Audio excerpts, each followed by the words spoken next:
Selamat kembali ke channel Pelik Dealer. Adakah Anda tahu pekerjaan yang kurang dikenal, tetapi secara finansial dan pribadi dapat memberikan keuntungan yang luar biasa? Dari niche yang unik hingga karir yang tidak konvensional, karya-karya ini membuktikan kesuksesan finansial bisa berasal dari sumber yang tidak terduga.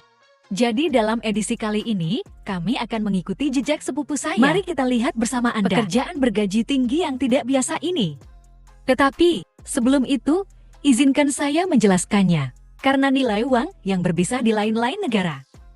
Jadi saya mengganti semuanya dalam dolar. Kemudian, Anda mengonversikannya ke nilai tukar mata uang lokal Anda. Now, 10 pencicip es krim. Tampaknya terlalu bagus untuk menjadi kenyataan, tapi mungkin tidak lebih dari pencicip es krim. Bahkan lebih sulit dipercaya. Pencicip es krim dikenal juga sebagai penguji rasa atau penguji rasa. Dalam pengembangan dan pengendalian rasa produk es krim, ini memainkan peran penting. Tanggung jawab utama mereka adalah evaluasi rasa di mulut berbagai rasa dan produk es krim, aroma, tekstur, dan kualitas keseluruhan. Dan dalam prosesnya, pertahankan profil rasa yang konsisten, memastikan bahwa produk mereka memenuhi atau melebihi harapan pelanggan. Faktor-faktor yang mereka evaluasi termasuk rasa manis dan lembut, keseimbangan rasa, dan apakah ada reaksi yang merugikan. Namun tidak semua orang mampu mencapai level yang disyaratkan. Anda harus memiliki indera perasa dan penciuman yang sangat berkembang, profesional, terlatih. Bahkan dalam jumlah es krim terkecil sekalipun. Perhatikan juga perbedaan halus dalam rasa dan tekstur. Mereka sering menggunakan alat khusus, seperti sendok pengecap dan bentuk evaluasi sensorik untuk mencatat temuan mereka. Dan biasanya bekerja di lingkungan yang terkendali. Untuk menghilangkan faktor eksternal yang dapat mempengaruhi penilaian mereka. Pendekatannya hampir ilmiah. Dan ada protokol yang ketat. Seperti prosedur pembersihan pengecap di antara sampel. Untuk memastikan evaluasi dan pengujian produk yang akurat. Pencicip es krim. Mereka bekerja dengan ilmuwan makanan dan pakar rasa. Kerjasama yang erat. Ciptakan rasa es krim yang baru dan menarik. Bereksperimenlah dengan bahan dan resep unik.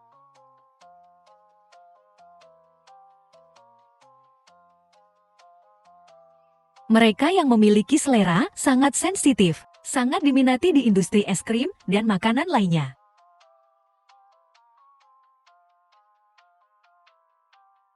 Ini seperti Lang-Lang mengasuransikan tangannya. Karen Mok mengasuransikan kakinya. Mencegah mereka melanjutkan karirnya.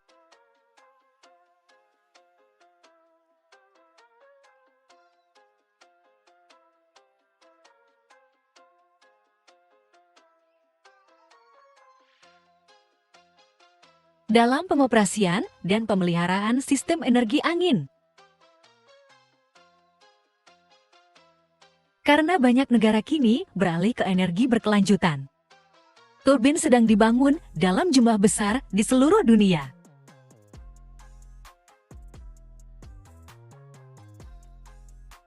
Dan komponen teknis yang kompleks. Oleh karena itu mempunyai tanggung jawab yang luas. Tanggung jawab utama mereka adalah melakukan pemeriksaan dan pemeliharaan rutin. Ini melibatkan pendakian ke puncak menara tinggi yang terkadang melebihi 90 meter. Periksa bilahnya.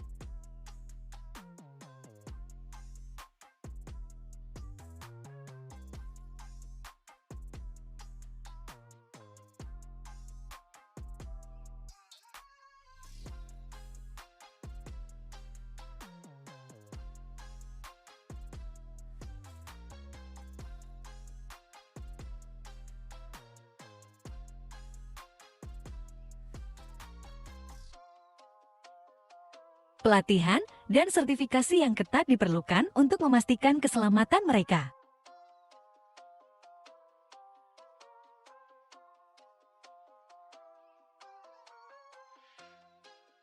Memainkan peran penting. Mereka menggunakan sistem kelistrikan, pengetahuan hidrolik dan mekanik untuk mengidentifikasi dan menyelesaikannya. Kemungkinan masalah dalam pengoperasian turbin. Inilah keahliannya. Menjadikannya karir yang menguntungkan. Biasanya orang yang berpengalaman hasilkan $75.000 per tahun dengan gaji 6 digit. Pembersih TKP 08. Ini adalah fakta yang menyedihkan. Ribuan kejahatan terjadi setiap hari di seluruh dunia. Terkadang kejadian ini bisa mengakibatkan darah di mana-mana dan kekacauan yang menjijikan. Tapi itu tergantung pembersih TKP. Mereka juga disebut pembersih adegan trauma atau teknisi remediasi biohazard. Mereka berspesialisasi dalam TKP, lokasi kecelakaan, dan bahaya biologis lainnya. Pembersihan dan dekontaminasi area yang mengandung bahan yang berpotensi berbahaya. Ini adalah karakter yang seringkali dilupakan sepenuhnya. Namun dia menyatakan keprihatinannya mengenai pemulihan keamanan di daerah Kondisi yang layak terkena huni dampak. Sangatlah penting.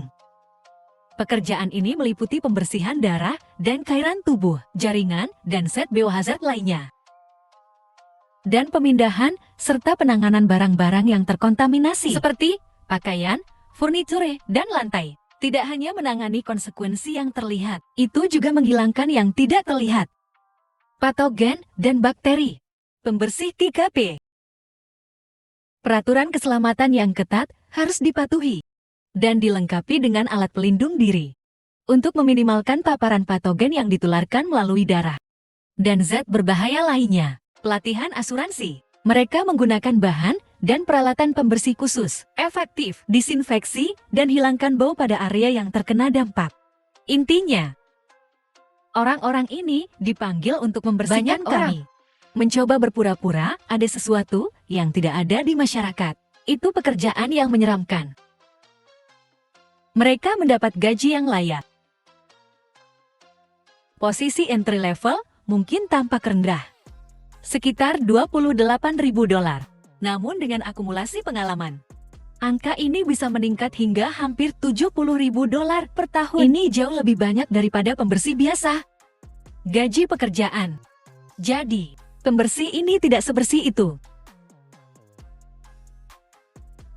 Peretas sah ketujuh. Dunia hari ini sangat bergantung pada teknologi digital dan interkoneksi. Risiko yang ditimbulkan oleh peretas lebih penting dari sebelumnya. Tidak semua peretas melakukan kerusakan. Seorang peretas etis bersertifikat adalah profesional yang sangat terampil di bidang keamanan siber. Mereka pandai mengidentifikasi sistem komputer, kerentanan, dan kelemahan dalam jaringan dan aplikasi. Berbeda dengan peretas jahat, mereka bekerja dengan organisasi, secara proaktif memperkuat langkah-langkah keamanan, melindungi dari potensi ancaman dunia maya. Peran utama dari hacker etis adalah simulasikan serangan siber pada sistem target, temukan dan eksploitasi kerentanan. Dengan melakukan, mereka dapat menilai keamanan organisasi dan melakukan perbaikan atau memberikan saran terhadap sistem yang sudah ada. Proses ini disebut pengujian penetrasi. Dapat membantu organisasi sebelum peretas jahat memanfaatkannya. Menemukan kelemahan. Peretas etis menjalani pelatihan dan sertifikasi ekstensif untuk memperoleh pengetahuan dan keterampilan yang dibutuhkan untuk peran mereka. Mereka pasti paham dengan berbagai teknik hacking, perangkat lunak berbahaya, dan alat serta metode yang digunakan oleh penjahat dunia maya. Mempunyai pemahaman yang mendalam, perlu mempelajari vektor serangan umum seperti injeksi SQL phishing dan buffer overflow, bahkan serangan lintas skrip SSL, dan lain-lain, dan pertahanan untuk memitigasi ancaman ini. Ada berbagai alat dan teknik. Peretasan etis mungkin terjadi, seperti pemindaian kerentanan, pengujian penetrasi, dan rekayasa sosial. dan lain-lain. Mereka sering berkomunikasi dengan tim IT, bekerja sama dengan profesional keamanan, untuk memperbaiki kerentanan dan memastikan langkah-langkah keamanan terkini. Dalam pekerjaan ini, bagian tersulit mungkin terus ikuti perkembangan ancaman terbaru yang digunakan oleh peretas jahat dan pembaruan teknologi, dan menggunakan berbagai bahasa pemrograman yang berbeda dengan percaya diri untuk dapat dengan cepat menganalisis potensi risiko apapun. Meskipun mereka mungkin tidak dibayar sebanyak orang-orang yang berada di sisi kriminal, namun gaji mereka biasanya juga mencapai $130.000. Di atas, manfaat yang mereka peroleh adalah mengetahui bahwa mereka melakukan sesuatu yang baik. Jadi, mereka tidak perlu khawatir masuk dan menginjak mesin jahit atau masuk penjara.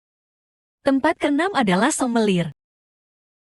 Ada banyak pekerjaan di industri restoran. Anda dapat menghasilkan banyak uang jika Anda melakukannya dengan baik. Namun mungkin hal yang paling mengejutkan adalah tugas seorang sommelier bukanlah bekerja di dapur yang panas, juga untuk melayani pelanggan yang menuntut. Sebaliknya, ini membantu pengunjung memilih anggur yang tepat dalam banyak hal.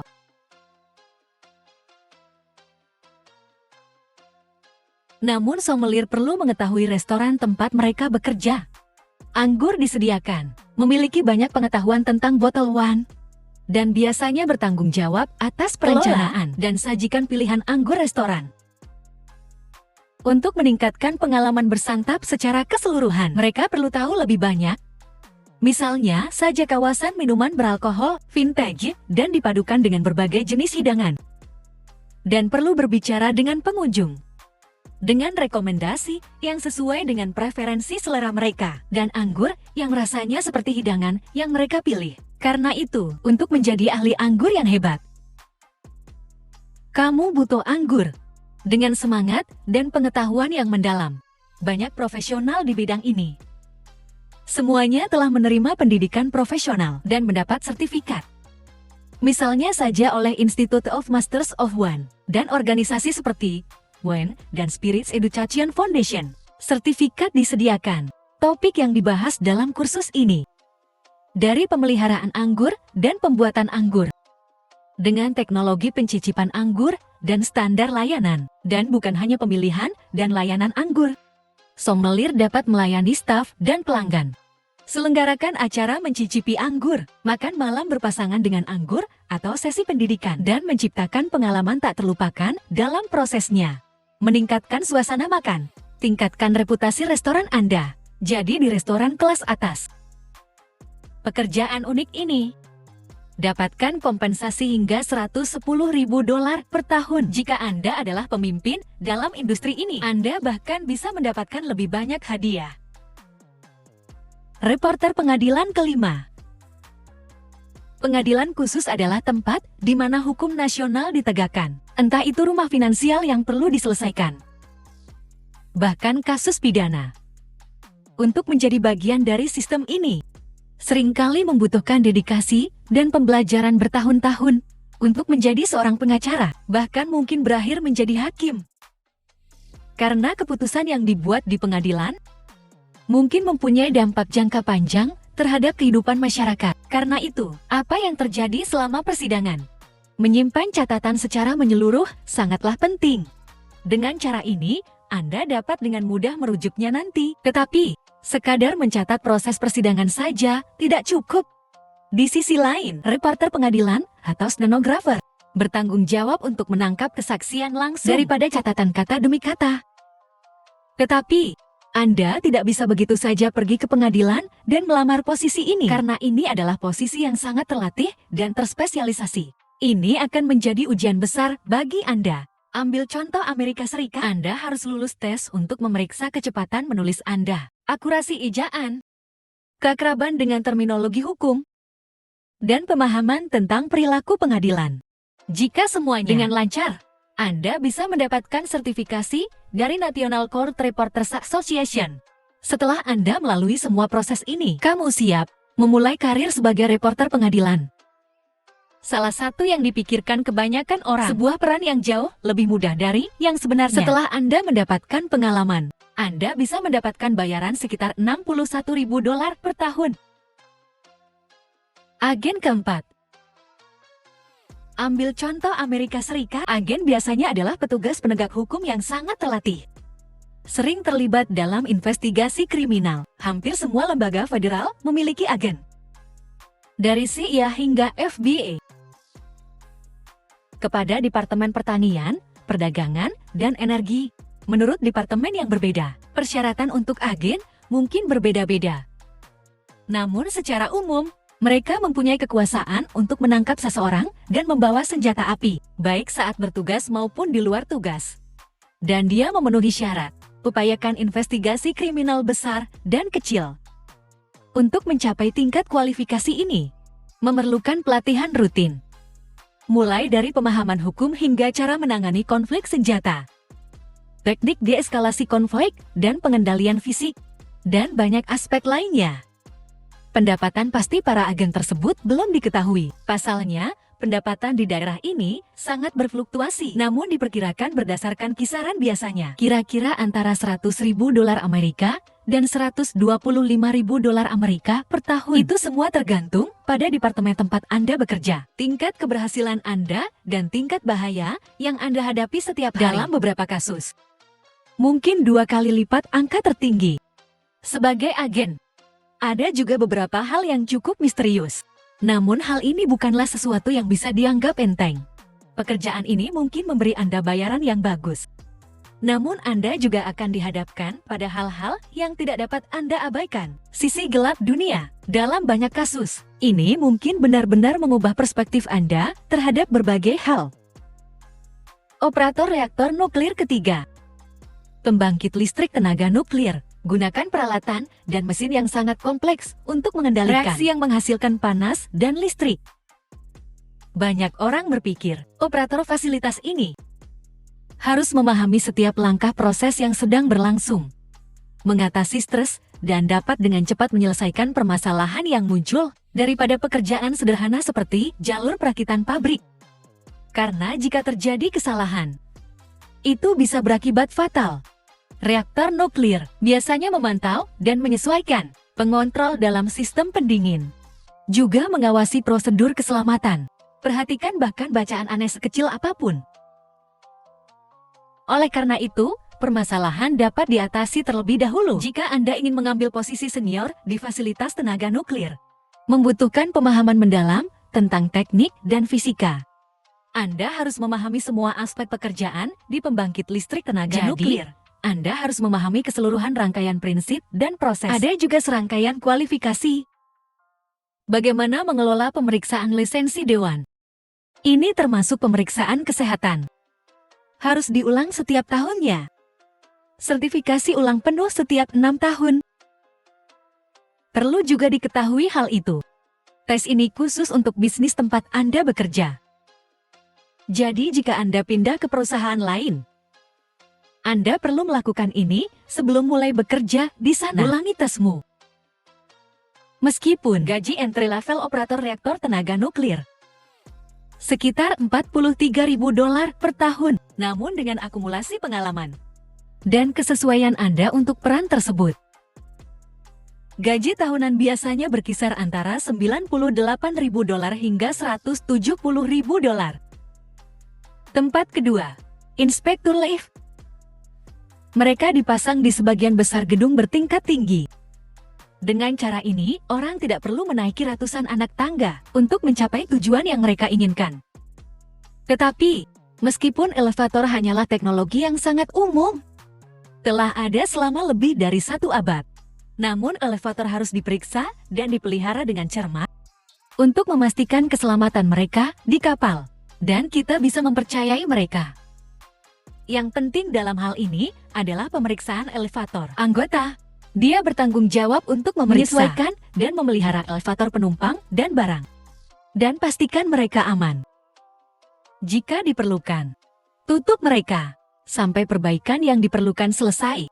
Mengambil peran ini, Anda diharuskan memahami prinsip-prinsip teknik yang relevan dan memiliki pengalaman kerja jangka panjang sebagai mekanik elevator. Jadi, Anda akan terbiasa dengan desain yang berbeda dan jenis permasalahan yang mungkin timbul jika Anda belum sepenuhnya paham mekanika internal lift.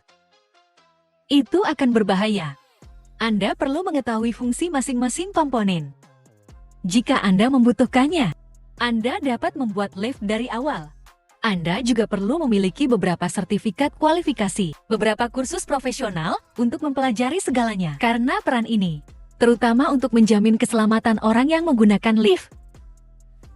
Selama pemeriksaan Anda, perusahaan bersedia memberikan talenta-talenta terbaik, bayar gaji lebih tinggi dari yang Anda harapkan. Ambil contoh Amerika Serikat, setelah Anda mendapatkan pengalaman yang cukup, gaji tahunan Anda bisa melebihi $86.000. Penyelam komersial pertama. Penyelaman komersial adalah peran yang sangat terampil dan profesional. Kamu bekerja di bawah air, melakukan berbagai tugas di berbagai industri. Penyelam dilatih. Bisa jadi menantang dan bekerja di lingkungan bawah air yang berbahaya, terlibat dalam konstruksi bawah air, pemeliharaan, dan proyek seperti inspeksi dan penyelamatan. Pekerjaannya meliputi pengelasan dan pemotongan bawah air, pemasangan pipa dan struktur bawah air, inspeksi dan perbaikan dan lain-lain. Bahkan ada bendungan di platform laut. Dan melakukan survei dan penilaian bawah air. Pekerjaan ini di bidang minyak dan gas lepas pantai, dan pemeliharaan dan perbaikan kapal, bahkan di bidang seperti arkeologi bawah air dan penelitian kelautan. Semuanya memainkan peran penting. Jika tidak ada penyelam, tugas-tugas ini hampir mustahil untuk diselesaikan. Sebagai penyelam komersial, Anda akan menggunakan peralatan dan pertakas khusus, eksekusi yang aman dan efektif. Lakukan pekerjaanmu. Ini mungkin termasuk pakaian selam dan helm bawah air, peralatan pengelasan dan pemotongan, alat hidrolik, dan kamera bawah air. Namun Anda mungkin juga perlu menggunakan kapal pendukung selam dan ruang dekompresi untuk memastikan keselamatan Anda selama dan setelah menyelam. Bertualang di perairan sedalam itu jelas berisiko. Banyak pelatihan tentang keselamatan dan mematuhi protokol dan pedoman yang ketat. Penyelam perlu memahami tata cara menyelam, prosedur fisiologi manusia, dan pengurangan stres, dan harus dalam keadaan sehat untuk dapat bekerja dalam kondisi ini. Seperti visibilitas rendah, arus kuat, dan kedalaman ekstrim. Hanya sedikit penyelam komersial yang bekerja sendiri. Mereka biasanya membentuk tim dengan para insinyur, supervisor, dan manajer proyek bekerja sama secara erat untuk mencapai tujuan proyek. Mereka masih membutuhkannya untuk setiap tugas spesifik yang akan mereka lakukan. Dapatkan sertifikasi dari organisasi yang diakui. Misalnya, Asosiasi Pendidik Selam Komersial. Memperhitungkan semua bahaya dan pengetahuan yang diperlukan. Dan pentingnya bagi industri tertentu. Penyelam komersial dapat dengan mudah diperoleh dari perusahaan yang tepat. Dapatkan penghasilan $115.000 per tahun. Jadi itulah akhir dari masalah ini. Pekerjaan manakah yang paling Anda minati?